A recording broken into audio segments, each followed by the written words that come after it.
I want you to do something for a second. Just wherever you are right now, take a quick pause and really look around your immediate environment. Just scan the room. Yeah, exactly. Notice the objects on your desk, maybe the architecture of the room you're in, or I don't know, a logo on your coffee cup, even the shape of the road signs if you're looking out a window. Right. Now, I want you to consider this.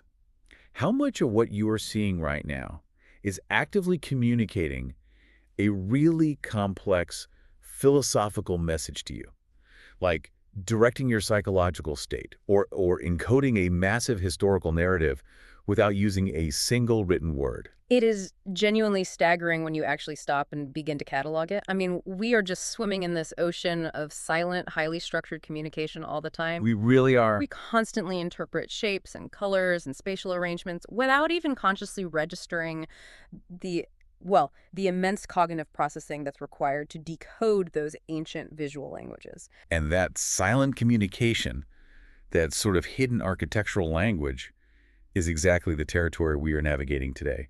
So welcome to this deep dive. I'm glad to be here, as always. If you've been with us on this journey, you know we've been working our way through the really dense, intricate labyrinth of Albert Pike's Morals and Dogma. And today we are cracking open Chapter 20, which is titled Master of the Symbolic Lodge. Which is a title that requires some immediate definition before we even step into the text itself. Yeah, please unpack that because it sounds very formal. Right. So in Pike's framework, and really in Freemasonry generally, the Symbolic Lodge isn't merely a physical room where people meet up. It refers to the foundational degrees. Like the early stages. Exactly. The entered apprentice, the fellow craft, and the master mason. These are known as the blue degrees. So the Symbolic Lodge is essentially the foundational architecture of a person's consciousness. Oh, wow. Yeah.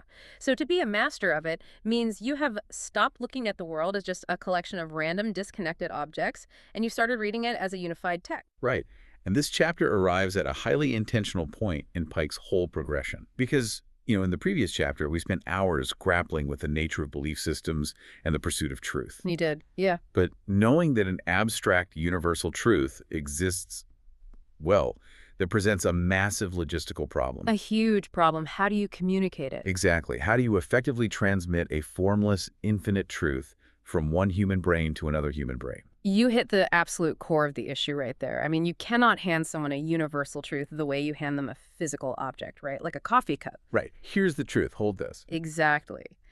The deepest truth concerning morality or the nature of the cosmos, the architecture of the human soul, they are categorically hostile to simple declarative sentences. They just don't fit into normal language. They don't. Pike argues that they absolutely must be transmitted through symbols, and more importantly, through the active and often painful process of interpretation. See, I want to push on that premise immediately, because to understand how to interpret symbols, we really have to interrogate why they're even necessary in the first place. Yeah. I mean, we invented language. We have lexicons containing millions of highly specific words. So it seems incredibly counterintuitive to rely on this alternate, indirect, kind of ambiguous route of communication. Like, why not just write down the secret of the universe in a highly detailed essay? Because of the frontier of language, I mean, we operate under this illusion that human language is an infinite tool, right? That it's capable of describing absolutely any phenomenon in the universe. Yeah, we think we can just talk our way through anything. Right, but Pike's central thesis here exposes a really severe limitation in our vocabulary. Words were developed primarily for the tangible, the practical. They are survival-oriented. Right, like tiger over there or eat this berry. Exactly. If I need to instruct you on how to construct a load-bearing wall or how to navigate to a river, language is the perfect technology for that. I was actually thinking about the evolutionary aspect of this while reading. Language evolved to coordinate hunting, establish tribal hierarchies, facilitate commerce. It is inherently transactional. Transactional, yes. That's the perfect word for it. So when we suddenly try to repurpose that strictly transactional tool to explain, say, the origin of existence. Or the geometry of ethics. Right. The tool just breaks. Words are finite. They box an idea in. Precisely. The gap between a finite vocabulary and a complex, infinite abstraction, it's unbridgeable using standard syntax, because a word defines something by excluding everything else. Give me an example of that. Well, if I say apple, I am specifically telling you it is not an orange, it's not a rock, it's not a cloud. I'm drawing a strict boundary around it. Right. You're narrowing it down. But philosophical truths are often inclusive. They contain multitudes and paradoxes and overlapping realities. So the word apple is too rigid. Exactly. A symbol, on the other hand, bypasses the exclusionary nature of words. It acts as a vessel that can carry this massive, multifaceted concept across that gap of understanding without shattering the concept itself. Let me try a mechanical analogy here, because I think the vessel concept needs to be extremely concrete for us to wrap our heads around it. Go for it. If you think about human language, a word is like a low-resolution photograph. It gives you the general shape and color of an idea. You recognize it immediately. Right, you see the outline. But if you try to zoom in to find the deeper meaning, the image just becomes pixelated and useless. It loses all its definition. It breaks down completely. Exactly. A symbol, however, seems more like a zip file containing a massive 3D movie, or like the raw underlying code of an operating system. I think that is a much sharper way to look at it. The symbol is the raw code, and Yeah. the human mind is the hardware processing that code. Right. And because different minds have totally different internal architectures, like different life experiences, different cognitive biases, the way that code renders on the screen of your consciousness might look slightly different than how it renders on mine. Absolutely. But the underlying mathematical logic of the symbol itself is completely identical. So the symbol doesn't dictate a flat, static truth. It provides the architectural framework for your mind to render the truth dynamically. And that dynamic rendering is exactly why Pike views the symbol as an absolute survival tool for human conceptual evolution. What do you mean by survival tool? Well, think about our ancient ancestors. As they began to grapple with ideas that eclipsed their daily physical survival concepts like cyclical time, mortality, the structure of the cosmos, they recognized the severe poverty of their spoken language. They literally didn't have the words. Right, so they were forced to create a secondary parallel language, a language of geometry, of imagery, and structural metaphor. Because without this symbolic architecture, human philosophical evolution would have just permanently stalled. We would have been permanently trapped in the literal. Exactly. Which brings us to a massive psychological roadblock Right. that Pike spends a significant portion of this chapter just completely tearing apart. The trap of the literal. Yes. Because if symbols are this ultimate high-density code of profound truth, why does humanity consistently misinterpret them? I mean, all the time. Oh, constantly. The text points to a very specific, almost tragic human flaw, right? Our gravitational pull toward the easiest cognitive path. Yeah. We have this desperate, heavy bias toward literalism. We do. And it is arguably the most pervasive and destructive pitfall in the history of human understanding. Pike is totally unyielding on this point. Symbols are fundamentally structurally non-literal. Meaning what you see is never what you get. Never. Whatever surface image you are perceiving is never the actual message. It is merely the door to the message. But human cognition is highly optimized for energy conservation. We're basically lazy. We are cognitively lazy. We prefer to look at the door, categorize it as a nicely carved piece of wood, and just walk away feeling satisfied. We completely ignore the vast philosophical palace that exists behind it. I want to play devil's advocate for you and really for the listener here, because we live in a modern era that completely worships efficiency. You want the bullet points. Always. Yeah. So if someone possesses a profound, life-altering meaning, why obfuscate it? Isn't literalism just a function of efficiency? It feels that way, sure. Hiding the meaning in complex allegories feels dangerously close to elitism. Like, is this indirect communication just a mechanism for the so-called initiates to feel superior to everyone else? Why not just say it outright and save us the time? That is the most common modern critique of any esoteric tradition. We automatically equate speed of acquisition with value. Right. Faster is better. But Pike's counterargument is that hiding the meaning is not an act of elite deception. It's an absolute pedagogical necessity. Yeah. It is dictated entirely by the biological and psychological requirements of the receiver's mind. Okay, walk me through the mechanics of that. Why does my mind require the truth to be hidden from me? Because a profound truth is not a piece of data. It is a cognitive state. A cognitive state. Think about it like this. If I hand you a really complex calculus theorem that's already been solved, you possess the final numerical answer, right? Yeah, I have the number on the paper. But you do not possess the mathematics. You haven't developed the neural pathways, the logical rigor, or the abstract reasoning required to actually generate that answer yourself. Oh, that makes sense. Well, I have the destination, but I didn't take the journey. exactly. The truth within a symbol cannot be downloaded. The meaning is veiled specifically to force you to elevate your own cognitive machinery to reach it. So the struggle is the point. The immense effort you expend to rip away that literal surface is the exact friction required to expand your consciousness enough to actually contain the truth. Wow. If the summary were just handed to you, your mind would simply collapse under the weight of it, or worse, you'd just trivialize it as another random fact. So the literalists aren't just lazy. They are actively degrading these ancient mysteries. By demanding the summary, they are demanding that the infinite be shrunk down to the finite. That's exactly right. And Pike argues this is how profound philosophical allegories devolve into rigid, dogmatic literalism. How so?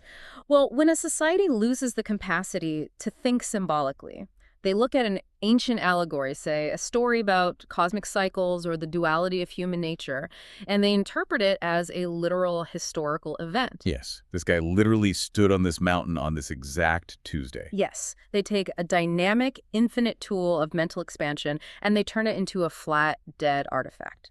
This is the absolute hallmark of the uninitiated mind. So the master of the Symbolic Lodge is defined entirely by their aggressive refusal to stop at that surface. Precisely. They refuse the literal trap. Okay, so we recognize the danger of the literal trap, and we accept that we have to expend the mental energy to actually render the code. The immediate practical question becomes, how? Right, what's the method? Yeah, how do we actually extract this hidden architecture? Because I can't just stare at a square and compass on a building and wait for a mystical download. No, that won't work. Pike outlines a highly specific, rigorous methodology for this. He provides the toolkit of the master. I want to stress that this toolkit is not passive. It demands ruthless intellectual application. The chapter details 3 primary mechanisms: observation, reflection, and contextual thinking. Okay, observation, reflection, contextual thinking. These are the core tools used to dismantle the symbol and reverse engineer its actual meaning. I want to spend some significant time here because just listing the tools is kind of useless unless we actually demonstrate how they work in practice. Let's do a case study. Let's do it. Let's take a highly complex foundational concept from Pike's Symbolic Lodge and put it through this exact toolkit in real time. Let's use the concept of the rough and perfect ashlar. Oh, that's the perfect test case. For the listener who might not be familiar with the physical objects, an ashlar is simply a block of stone used in a building, right? So in the lodge, you have the rough ashlar, which is an unhewn, unpolished stone straight from the quarry. And you have the perfect ashlar, which has been squared, smoothed, and meticulously shaped to fit perfectly into a structural wall. So let's apply the first tool, observation. And we really must distinguish here between just biological seeing and active observation. What's the difference? Well, seeing is just your retina detecting 2 rocks. Observation requires interrogating the physical properties and the implied geometry of the objects. Okay, let's try observing the rough ashlar. Just looking at its properties, it is chaotic. Its edges are jagged, unpredictable. Unpredictable is a good word. It has mass, sure, but it really has no utility in its current state because its irregularity prevents it from bearing weight evenly. It can't sit flush against another stone. So it is pure, unrefined potential. Perfect. Now apply observation to the perfect ashlar. Okay, observing the perfect ashlar, it is defined by right angles. It is uniform, it's smooth. But, and I think this is the trick to deep observation, I have to observe what is missing. Yes. Keep going. The perfect ashlar is visibly smaller than the rough ashlar, which means material has been violently removed from it. That is a crucial observation. You are seeing the invisible tools required to change the state of the object. Right.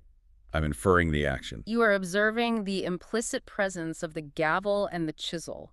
The transformation from rough to perfect requires the intentional destruction of excess. So, having gathered that observational data, we move to the second tool in the kit, reflection. Yes, the internal phase. Right. We take the geometry and the physical mechanics we just observed, and we pull them inward. We map them onto the human condition. Reflection is exactly where the symbol intersects with human psychology. So if the rough ashlar represents the uninitiated human mind, what are those jagged edges you observed? Oh, I see. They're unchecked passions.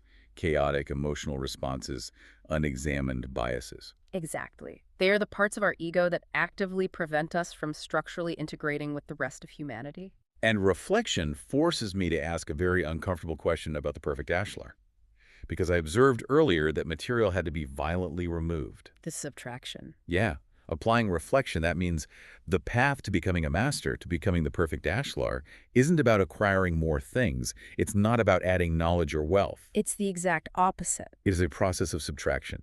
It is the painful, disciplined chipping away of my own ego, my own prejudices, until what remains is true and structurally sound. Look at what you just did. The reflection tool just turned a basic stonemasonry metaphor into a profound psychological mandate. That is wild. Which brings us to the third tool, and perhaps the most vital one, for preventing our reflection from devolving into pure subjective fantasy: contextual thinking. Contextual thinking is your anchor. A symbol does not exist in a vacuum. To fully grasp it, we must anchor it in its historical and philosophical context. So how does context alter or deepen our understanding of these ashlars? We already have a pretty deep psychological reading. You have to look at who originally utilized this symbol. It originates with operative stonemasons, the literal men who built the massive cathedrals of Europe. Okay. In that operative context, a single poorly shaped ashlar wasn't just a bad rock. It could compromise the structural integrity of an entire massive edifice. The wall could collapse. Right, because the weight distribution is off. Exactly. So when Pike adapts this into speculative philosophical masonry, the context expands to the macro-societal level. The building being constructed is no longer a physical stone cathedral. It is human civilization itself. Oh, wow. If you, as an individual ashlar, refuse to smooth your edges, if you refuse to discipline your mind, you are not merely a flawed individual. You're a liability. You are actively compromising the structural integrity of the entire social fabric. Context elevates the symbol from a cute personal self-help metaphor into a strict, binding moral obligation to society. That is an incredible demonstration of the toolkit. We went from literally looking at two lumps of rock, through the mechanics of geometry, through internal psychological subtraction, to arrive at a sweeping mandate regarding our moral obligation to the stability of human civilization. That is what Pike means by bypassing the literal. But, even with that rigorous application, Pike acknowledges a persistent reality here. Interpretations will still vary. They absolutely will. If you and I both apply observation, reflection, and context to the exact same symbol, our final synthesized meanings will still have different textures. Yes, because our internal rendering engines are different. Which naturally raises a red flag for me. If interpretations vary from person to person, how do we defend against pure subjectivism? That's the danger zone. Like, how do we know if our interpretation is actually informed, or if we are merely projecting our own pre-existing biases onto the symbol and just using esoteric language to validate ourselves? Does variance imply that there is no objective truth inside the symbol at all? It is the absolute razor's edge of symbolic study. But variance is not an excuse for intellectual laziness. Okay, unpack that. Think back to your operating system analogy earlier. The underlying mathematical code, the objective truth of the symbol, remains entirely static. The code doesn't change. The code doesn't change. The variance occurs in the rendering, which is influenced by the user's interface. As long as the rigorous methodology of the master's toolkit is applied, meaning you haven't skipped your observational phase and you haven't ignored historical context, your interpretation is intellectually valid. So the variance isn't a flaw in the system. The variance is actually a feature. A really profound symbol contains enough bandwidth to provide a unique, necessary insight to 1,000 different minds without ever contradicting its core universal truth. That concept of overlapping bandwidth bridges us perfectly into the structural architecture of the meaning itself. Because when you successfully execute the master's toolkit, what you uncover is that the meaning of a symbol is not a flat, singular message. Not at all. The meaning exists in distinct, stacked dimensions. The 3 dimensions of meaning. This is where Pike's philosophy requires immense concentration. He outlines that symbols possess a personal layer, a cultural layer, and a philosophical layer. And the deeper your analytical stamina goes, the more of these strata you penetrate. Precisely. Let's map this topography. I want to really visualize this dimensional structure, and I keep returning to the analogy of a deep-sea dive. Let's treat the symbol as a specific coordinate out in the ocean. I follow you. Let's apply this oceanic topography to another really specific piece of Masonic architecture that Pike discusses heavily. The two pillars, Oh, Boaz and Jachin. right, the pillars that stood at the porch of King Solomon's temple. Perfect. So you arrive at the coordinates and you jump in the water. The immediate surface water, the layer that is highly visible, easily accessible, and universally agreed upon by everyone swimming nearby, that is the cultural layer. Yes, the cultural layer is essentially the societal branding of the symbol. Its primary function is social cohesion and utilitarian order. So how does that apply to the pillars? Well, if we look at the two pillars purely through the cultural layer of historical Israel or just basic biblical literacy, they are simply massive bronze columns that denote the entrance to a sacred space. They're a doorway. Culturally, they signify strength, establishment, and the boundary line between the profane outer world and the sacred inner sanctum. It was a vital layer, but it is superficial. It requires no deep inquiry to grasp. Right. It's the agreed-upon public definition. You see the pillars, you know you're at the temple, but the master doesn't float on the surface. Never. You put on your gear, you regulate your breathing, and you dive deeper. You plunge below that cultural surface chop, and you enter the middle depth. This is the personal layer. Water gets darker here. Exactly. The light changes, the pressure increases. This is the dimension where the objective symbol violently intersects with your highly subjective life. Like your specific memories, your unresolved traumas, your personal victories. The personal layer is incredibly intimate. Let's maintain our focus on the two pillars. Culturally, we establish they are a gateway, but personally. Right. How does it affect me? Well, perhaps you are currently enduring a period of intense internal division. You are torn between a high-risk career change and the safety of your current life. Okay, I feel that tension. So when you observe those two distinct, separated pillars, the personal layer reflects your own internal duality back at you. One pillar becomes your ambition. The other pillar becomes your fear. You project your current psychological state onto the geometry of the symbol. Wow. So the cultural layer is shared with millions, but the personal layer belongs exclusively to you in that exact moment. Exactly. And I think many people stop there. They assume that the personal emotional resonance is the ultimate meaning. Like, oh, this symbol speaks to my career anxiety. I solved it. They do stop there, which is a tragedy. Because the master keeps diving. You push past your own psychology down into the crushing pressure and absolute darkness of the ocean floor. You hit bedrock. The philosophical layer. Yes.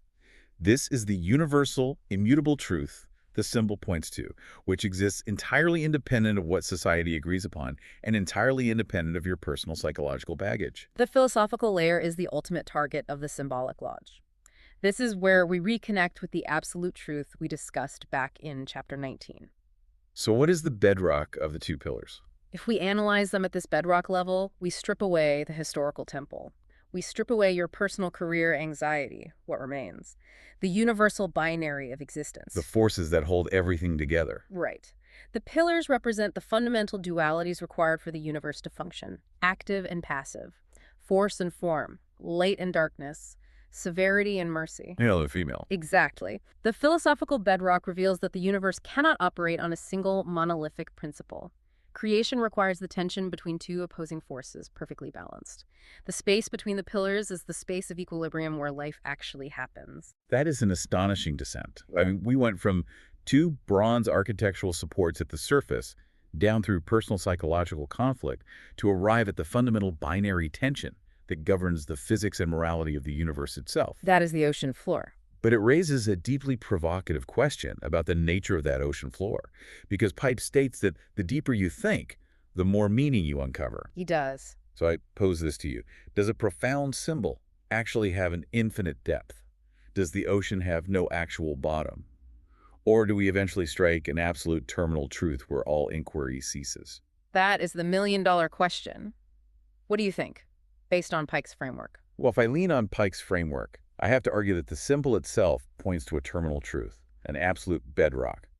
But our human cognitive capacity to perceive that truth is strictly finite. Ah, so the limit is us, not the symbol. Right. Functionally, the layers are infinite for us. Every time I think my mind has finally grasped the ultimate philosophical bottom of the two pillars, my own life experience shifts. My context expands. And then what happens? Suddenly, I notice a trapdoor in the bedrock, leading into an entirely new subterranean cavern of meaning. The objective truth of the symbol didn't change, My operating system just received an upgrade that allowed me to render a deeper level of the code. That is beautifully put. And that precise mechanism, the upgrading of the internal operating system, is exactly what hurls us into the crucible of active learning. The crucible. Yes. The multidimensional nature of these symbols fundamentally alters the mechanics of knowledge acquisition. It violently evicts us from the passenger seat of our own education. This is where the theory becomes intensely practical, because the core revelation here is that symbols in Pike's framework are not decorative art. They are aggressive cognitive technologies. Highly aggressive. Their very structure, their deliberate obfuscation, is designed to stimulate immense internal friction. So learning through this methodology is fundamentally an active, physically taxing process. It really is. It is the core difference between passive absorption and structural integration. Explain the difference. Let's look at the modern educational model. It is largely built on passive absorption. You sit in a lecture hall, a professor gives you the summary bullet points of a complex theory, and you memorize them for the test. Right, and then you forget them a week later. Exactly, because passive absorption is incredibly fragile. It rests on the very surface of your consciousness. You did not have to expend the neurological energy to forge the logical pathways to arrive at that conclusion yourself, so the knowledge is totally transient. It's like renting a house versus building one. Ew, I like that. If you rent the knowledge, you can live in it for a test, but you don't own the underlying architecture. You can get kicked out at any time by your own forgetfulness. Precisely. But knowledge extracted through the painful, laborious process of symbolic interpretation is deeply, deeply durable. Because you built it. Yes. When you are forced to stare at the interlaced square and compasses, and you must apply observation, reflection, and context to understand how the material, which is the square, must be circumscribed by the compasses, you're doing heavy cognitive lifting. You're sweating mentally. The symbol does not hand you the moral lesson. It forces your brain to literally build the cognitive machinery required to comprehend the lesson. You are describing learning not as just the acquisition of data, but as a biological and psychological transformation. It is initiation. Yes. By forcing you to endure the friction of interpretation, the symbol actually changes the structural nature of who you are. The act of wrestling with the layers neurologically alters your mind. So the struggle isn't the byproduct, it's the actual mechanism. When you finally breach the philosophical bedrock of a symbol, you haven't simply learned a new fact to recite at a dinner party. You have been upgraded. Your baseline consciousness is shifted. The friction isn't an obstacle to the learning. The friction is the learning. That entirely reframes how we should interact with confusion. Because we usually treat confusion as a failure state. Oh, absolutely. We hate being confused. If I read a text and I don't get it, I immediately think I'm not smart enough or the text is poorly written. But through the lens of the Symbolic Lodge, confusion is just the sweat of the mind working out. It is the necessary precursor to expansion. That's a great way to put it. Confusion is the sweat of the mind. But I want to pivot it slightly because all of this profound talk about cognitive machinery and philosophical bedrock and ancient initiation, it means absolutely nothing if it remains trapped in a 19th century esoteric text. It has to live in the real world. Right. The true master of the Symbolic Lodge doesn't just sit in a dark room contemplating geometry all day. They drag this framework out into the blinding light of the real world. The master in the mundane. This is where the philosophy becomes a lived reality. Symbolic understanding is a highly practical lens. It is a method of interpreting daily, seemingly trivial human experiences, decoding societal communication, and extracting profound meaning from the mundane. Let's apply this lens to reality then. How does the master of the Symbolic Lodge walk through a normal modern Tuesday? If everything is a zip file, how does this alter one's interaction with their immediate environment? It radically alters your posture toward reality. It shifts you from a reactive participant to an active interpreter. Give me a scenario. Consider human conflict. Let's say a colleague or a stranger speaks to you with sudden, inexplicable anger. Okay, my boss yells at me over something tiny. Right. The literal thinker hears the words, takes the attack at face value, and immediately reacts defensively. The ego engages. You yell back or you shut down. Yeah, fight or flight. But the symbolic thinker, the master, observes the anger not as a literal truth, but as a symbol. Oh, so they apply the toolkit right there in the office. Exactly. Observation. Right. The tone is elevated, the posture is aggressive, but the actual grievance is incredibly minor. Okay. Reflection. What internal state produces a disproportionate outward reaction like this? Right. And context. What external pressures is this person currently facing? Are there layoffs coming? Are they going through a divorce? That completely changes the interaction. The master recognizes that the anger is pointing to something deeper. A profound insecurity, a terror of losing control, a projected trauma. By treating their behavior as a symbol to be interpreted rather than a literal attack to be countered, you completely bypass the ego conflict. You don't get hooked in. You de-escalate your own nervous system, and you achieve a deeper, almost compassionate understanding of the mechanics of human nature in that exact moment. It provides an incredible psychological armor. But it extends beyond just human interaction, too, right? It changes how you view the physical structure of society. Absolutely. Look at the architecture of our institutions. Yeah, let's take a bank. If you apply the symbolic lens to a traditional central bank building, you aren't just looking at a place to deposit a paycheck. You're looking at an aggressive projection of ideology. Unpack that. What do you mean? Look at the design. The massive limestone pillars, the heavy brass doors, the elevated staircases you have to walk up to get inside. These are not structurally necessary for handling digital currency. No, you could do that from a laptop in a warehouse. Right. They are symbols designed to communicate permanence, authority, and institutional infallibility. They are architecturally engineered to make the individual citizen feel small and to make the institution feel eternal. Oh, The master walks through the city and reads the urban planning, the architecture, and the flow of traffic as a massive continuous text, revealing the underlying cultural anxieties and power structures of that society. it is a total re-enchantment of the world. It means that deep philosophical insight isn't restricted to ancient temples or dense books. Not at all. You can practice the master's toolkit on the geometry of a spiderweb on your porch, or the ritualized layout of a modern grocery store, or the specific idioms and metaphors your family uses around the dinner table. Everything is speaking. Everything is communicating a deeper reality, provided you have developed the cognitive machinery to decode it and the patience to refuse the easy, literal answer. We have mapped an immense amount of esoteric and practical territory today. Let's distill the core architecture of this journey through Chapter 20. Let's do it. We began by exposing the severe limitations of standard language, how words inherently fail when tasked with carrying the weight of infinite, profound truths. We recognized that to bypass this linguistic ceiling, ancient sages developed the parallel language of symbols. And from there, we confronted the primary obstacle to human understanding, the trap of the literal. We established that accepting the surface-level meaning of an allegory or a symbol is not just an error, but an active degradation of the truth, driven by the mind's desire to conserve energy. To combat that degradation, we armed ourselves with the master's toolkit.